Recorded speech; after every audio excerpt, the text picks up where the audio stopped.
in both hands.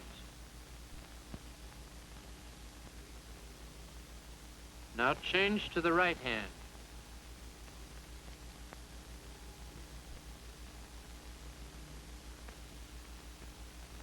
Although most military riding is done with the reins in the left hand to permit use of the pistol, we practice with both hands to keep us balanced. In my first demonstration, I showed you the 4 gaits: the walk, slow trot, posting trot, and then the gallop. I've shown you the gallop on the right and on the left leads, known as the gallop departs. Now we'll take up the aids to obtain these movements. We usually increase the gait progressively: walk, trot, and gallop.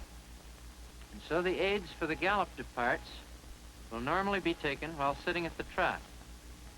To gallop right, the tension on the right reins is increased to the left and to the rear. Sergeant, demonstrate that tension. Here's how it would appear if you could look straight down on the reins.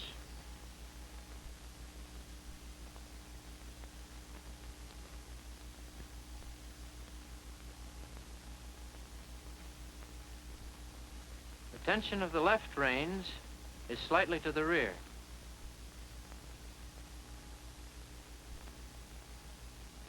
This frees the horse's right shoulder and restrains the left. The pressure of both legs must be increased. The left leg is in the rear of the girth, and the right leg is on the girth. For the gallop to the left, the aids are reversed. They are so slight that they are difficult to detect unless you watch closely. Sergeant, start over there at the slow trot. Here you will see the aids for the right gallop, shown separately in detail, but occurring almost simultaneously. The right hand acts to give a tension to the left rear. The left hand maintains a contact with a light, direct rein. Watch. The right leg increases its pressure on the girth. There. The left leg increases its pressure in rear of the girth. See it? These aids, properly applied, free the right shoulder and right haunch. This permits the horse to take up the gallop, the right legs leading. In taking the left lead, the aids are reversed. We will repeat it as a continuous movement this time, doing it with the left lead.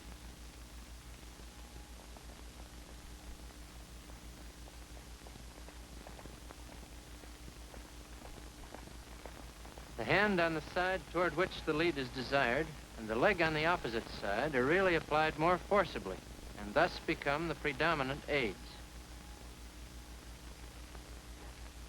Another movement you must learn is that of backing the horse. The aids involved are comparatively simple. Sergeant Muldoon will illustrate as I explain it. First, gather the horse exactly as though to move forward.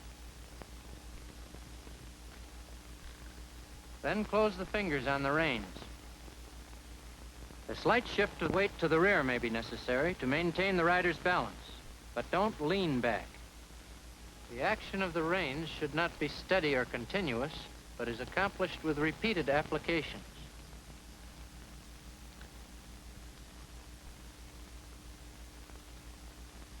The legs act to keep the horse straight and to counteract any tendency to back too fast.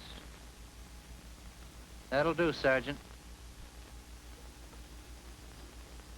In backing and in reducing the gait, we have used only the direct rein.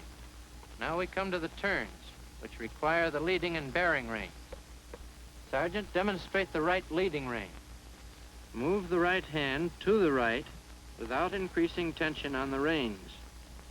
This displaces the horse's head to the right and causes him to turn to the right. Avoid pulling on the rein from front to rear or opening the elbow away from the body. The right bearing rein is produced by moving the right hand to the left, but never across the center line of the horse. The rein bears against the neck without increased tension to the rear. Sergeant, demonstrate the right bearing rein. This bearing rein draws the horse's muzzle to the right, forces the neck near the shoulders to the left, and weights the left shoulder. The increase of weight breaks the horse's equilibrium, and he turns toward the left.